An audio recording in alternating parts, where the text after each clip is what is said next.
Hello बच्चों, आज हम पढ़ने जा रहे हैं केमिस्ट्री का एक बहुत ही इंपॉर्टेंट चैप्टर जो कि है केमिकल काइनेटिक्स। और क्लास 12th वालों के तो एग्जाम आने वाले हैं, तो इस चैप्टर का वेटेज अच्छा खासा है। तो ध्यान से सुनो, केमिकल काइनेटिक्स होता क्या है।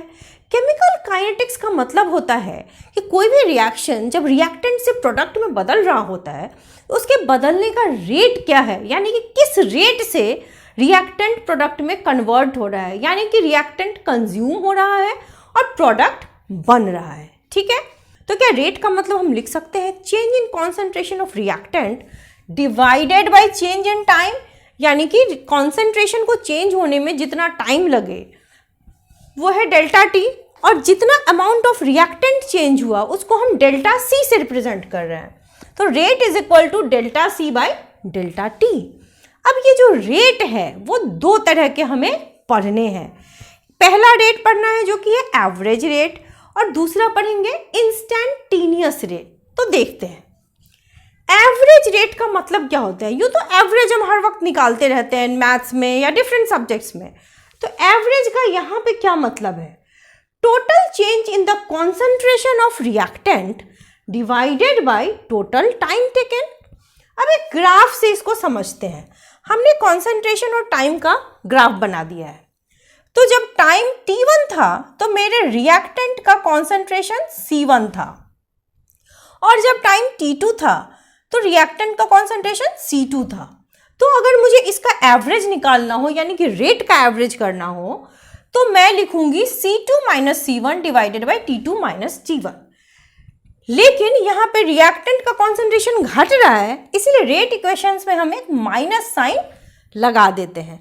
तो बच्चों ये हुआ एवरेज रेट, यानी कि कुछ टाइम इंटरवल में रिएक्टेंट का कॉन्सेंट्रेशन कितने अमाउंट से चेंज हुआ। ठीक है, लेकिन अगर मुझे खास इस पॉइंट ऑफ टाइम पे पता लगाना हो कि भाई इस फ्रैक्शन ऑफ सेकेंड में या इस पर्टिकुलर सेकेंड में रिएक्शन का रेट क्या था, तो वो रेट हो जाएगा हमारा इंस्टेंटेनियस रेट।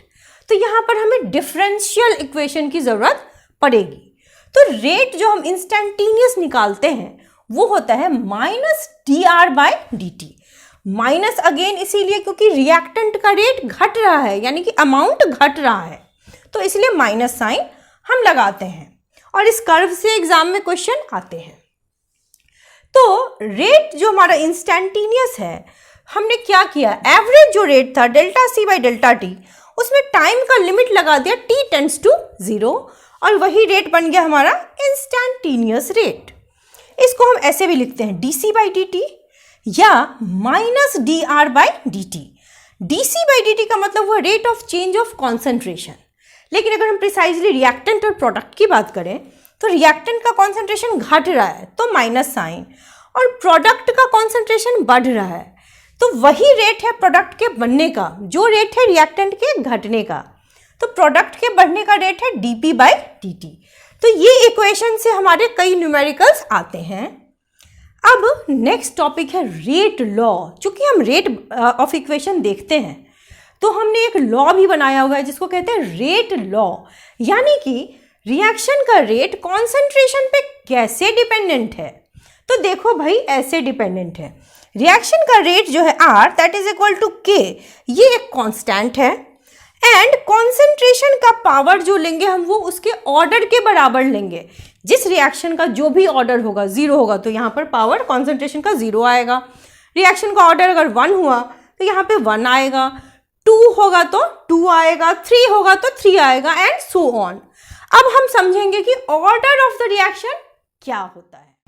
तो बच्चों K का मतलब होता है रिएक्शन कांस्टेंट। तो K हमारा रिएक्शन कांस्टेंट है, और इसकी यूनिट अगर आपको हर रिएक्शन का याद करने में दिक्कत होती है, फर्स्ट ऑर्डर का क्या है, सेकंड ऑर्डर का क्या है, थर्ड ऑर्डर का क्या है, तो हम एक जनरल रखते हैं unit, concentration to the power 1 minus order time inverse. ये इन जनरल आपके किसी भी ऑर्डर वाले रिएक्शन को कैटर कर लेगा।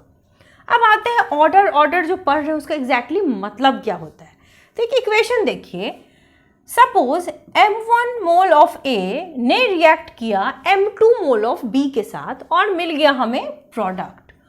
तो जो रेट है इस रिएक्शन का वो प्रोपोर्शनल है A के concentration raise to the power P into B का concentration raise to the power Q के बराबर। लेकिन याद रहे कि ये P और Q जो है वो M1 और M2 के बराबर हो भी सकते हैं और नहीं भी हो सकते हैं, क्योंकि M1 और M2 जो है वो स्टोइकियोमेट्रिक कोफिशिएंट है। तो रेट ऑफ द रिएक्शन जो है हमारा, इसका मतलब ये हुआ कि M1 और M2 का जो सम है वो P एंड Q के सम के बराबर हो भी सकता है और नहीं भी हो सकता है। लेकिन ऑर्डर ऑफ द रिएक्शन क्या हुआ? P plus Q। अगर आपसे पूछा जाए कि रिएक्टेंट A का ऑर्डर क्या है इस रिएक्शन में, तो A के रेस्पेक्ट में ऑर्डर है P और B के रेस्पेक्ट में ऑर्डर है Q। लेकिन अगर ओवरऑल रिएक्शन का पूछा जाए तो हम कहेंगे P प्लस Q। ऑर्डर के साथ साथ एक इंपॉर्टेंट टर्म आता है जो कि है मॉलिक्यूलैरिटी। ऑर्डर में हमने देखा कि रिएक्शन के जो कोफिशिएंट्स हैं, जो कि स्टोइकियोमेट्रिक कोफिशिएंट्स हैं, वो ऑर्डर के बराबर हो भी सकते हैं और नहीं भी। लेकिन मॉलिक्यूलैरिटी में क्या होता है कि सपोज हमने अगेन वही इक्वेशन ले लिया, मॉलिक्यूलैरिटी में जो टोटल मॉलिक्यूलैरिटी इस रिएक्शन का होगा वो M1 और M2 के सम के बराबर होगा। अगर ये एक एलिमेंटरी रिएक्शन है, यानी कि ये रिएक्शन फाइनली प्रोडक्ट में कन्वर्ट हो गया है इन अ सिंगल स्टेप, तब जितने मोल्स ऑफ रिएक्टेंट्स आपस में रिएक्ट करेंगे वो टोटल कहलाएंगे उसके मॉलिक्यूलैरिटी। ठीक है, तो ये ऑर्डर है हमारा जो कि स्टोइकियोमेट्रिक कोफिशिएंट के सम के बराबर हो भी सकता है, नहीं भी हो सकता है। मॉलिक्यूलैरिटी जो है वो स्टोइकियोमेट्रिक कोफिशिएंट के सम के बराबर होगा, लेकिन रिएक्शन एलिमेंटरी होना चाहिए। आपने देखा कि order of the reaction zero भी हो सकता है, लेकिन मॉलिक्यूलैरिटी कभी जीरो नहीं होगा। तो ये कुछ डिफरेंस भी है ऑर्डर और मॉलिक्यूलैरिटी में। तो जब हम इतनी बातें करें जीरो ऑर्डर, फर्स्ट ऑर्डर के बारे में, तो जरा जीरो ऑर्डर को देख लेते हैं। अब जीरो ऑर्डर का क्या मतलब है? Zero order of the reaction में जो रेट होगा रिएक्शन का, वो रिएक्टेंट के कॉन्सेंट्रेशन के पावर जीरो पे डिपेंड करेगा, यानी कि उस पर डिपेंड ही नहीं करेगा। जैसे कि rate is equal to K, जो कि हमारा रेट कांस्टेंट है, multiplied by concentration to the power zero. तो something to the power zero का मतलब 1। इसका मतलब रेट ऑफ द रिएक्शन जो है वो रेट कांस्टेंट के बराबर है। अब सपोज अगर मैं C0 से रिप्रेजेंट करूं मेरे इनिशियल कॉन्सेंट्रेशन ऑफ रिएक्टेंट को, और CT से रिप्रेजेंट करूं मैं final concentration of the reactant को, तो इन दोनों का जो डिफरेंस है डिवाइडेड बाय टाइम वो होगा हमारा K। बट ये इक्वेशन जो है वो जीरो ऑर्डर रिएक्शन के हैं, सब में नहीं लगा सकते। अब यहाँ पे क्रॉस मल्टीप्लाई करो तो CT जो कि फाइनल कॉन्सेंट्रेशन है वो C0 माइनस KT के बराबर है। एग्जाम में इस K की यूनिट पूछी जाती है, यूनिट है मोल, लीटर इनवर्स, सेकेंड इनवर्स। और अगर हमें T½ निकालना हो, T½ का मतलब होता है कि कितना टाइम लगता है जिसमें हमारे रिएक्टेंट का अमाउंट आधा हो जाए, यानी कि time taken by a reaction to convert its reactant into half the amount it had initially. तो वो है हमारा T½ जो कि C0 डिवाइडेड बाय 2K के बराबर आया है।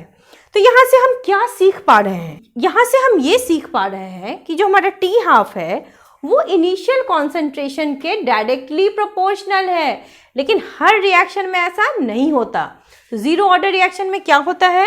T½ proportional to initial concentration. Okay, first order reaction का मतलब क्या होगा? यहाँ पर जो रेट होगा वो कॉन्सेंट्रेशन के पावर 1 पे डिपेंडेंट होगा। मान लिया कि हमारा रिएक्टेंट है A जो P में कन्वर्ट हो रहा है, ठीक है, तो यानी कि हमारा जो यहाँ पे रेट होगा वो प्रोपोर्शनल किसके होगा? A के कॉन्सेंट्रेशन पे टू द पावर 1।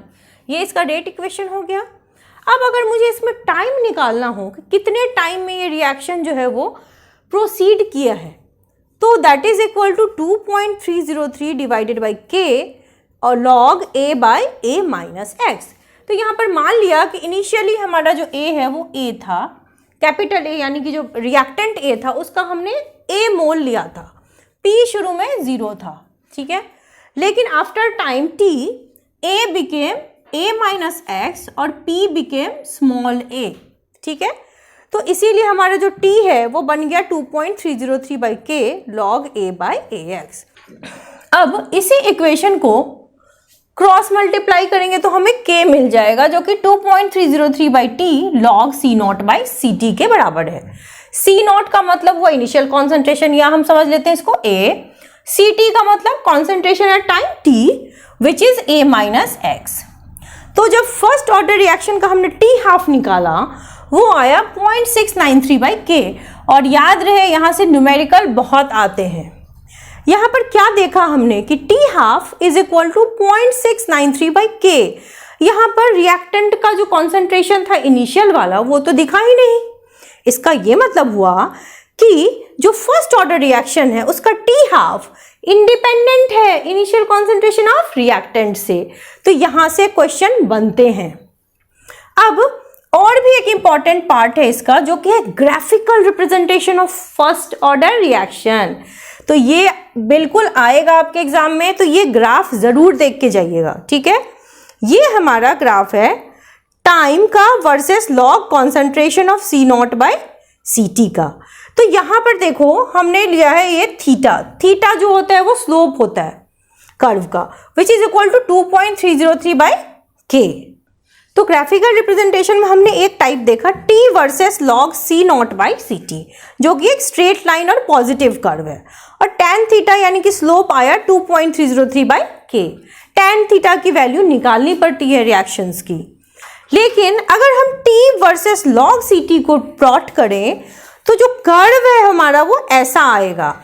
तो यहाँ पर थीटा ये है तो tan theta is equal to -2.303/K क्योंकि ये स्लोप जो है वो नेगेटिव कोऑर्डिनेट में है, ठीक है।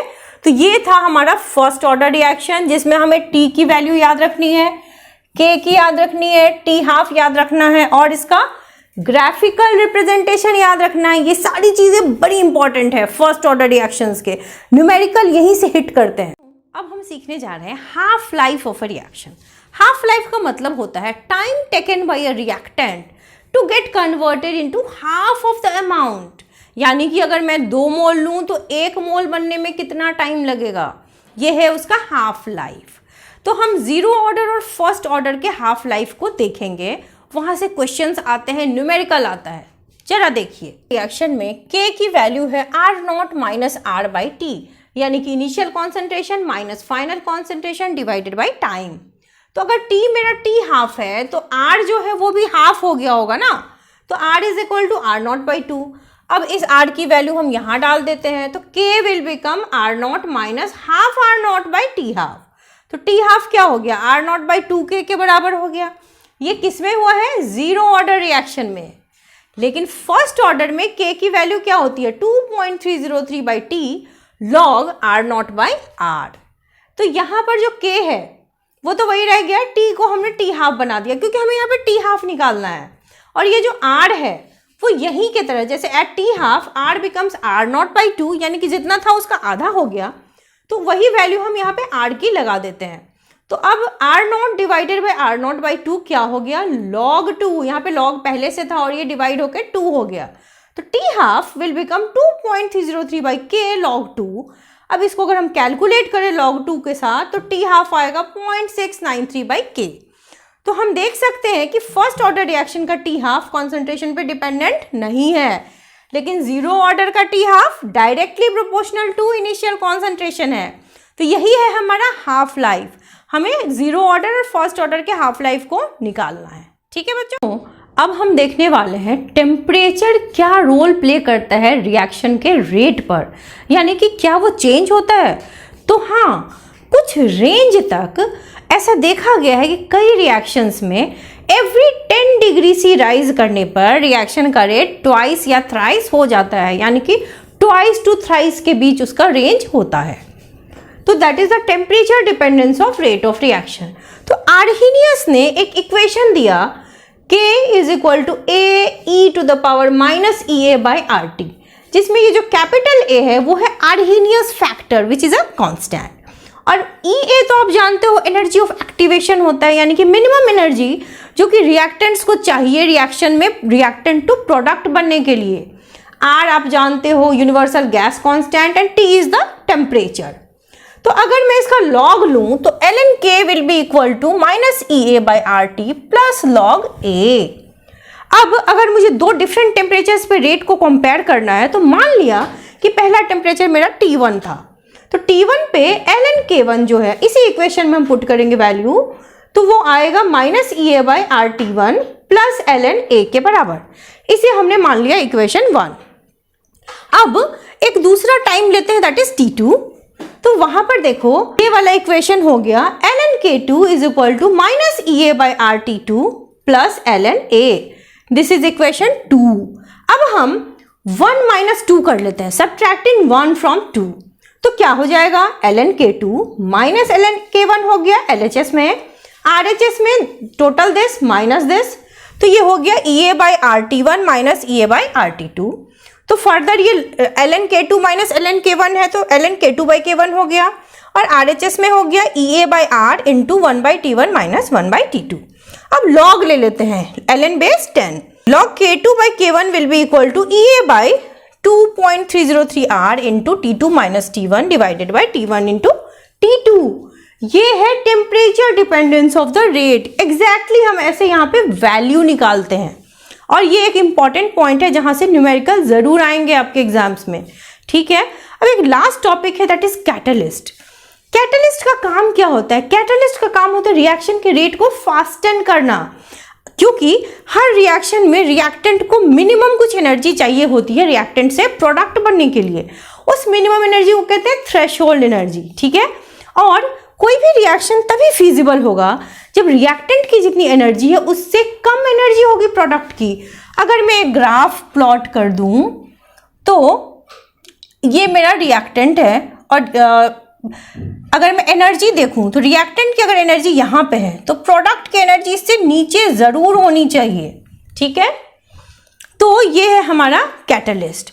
और ये वाला जो ग्राफ था वो है टेम्परेचर डिपेंडेंस ऑफ रेट का ग्राफ, जिसमें हमने ln K का प्लॉट लिया 1/T के साथ। क्योंकि यहाँ पर ये एक स्ट्रेट लाइन ग्राफ जैसा है, तो हमारा जो यहाँ पर इंटरसेप्ट आया वो आया था ln A, और स्लोप आया था -E/R, यानी कि EA/R। तो ये था रेट कांस्टेंट, और कैटलिस्ट का मतलब होता है बस रिएक्शन के रेट को फास्टन करना।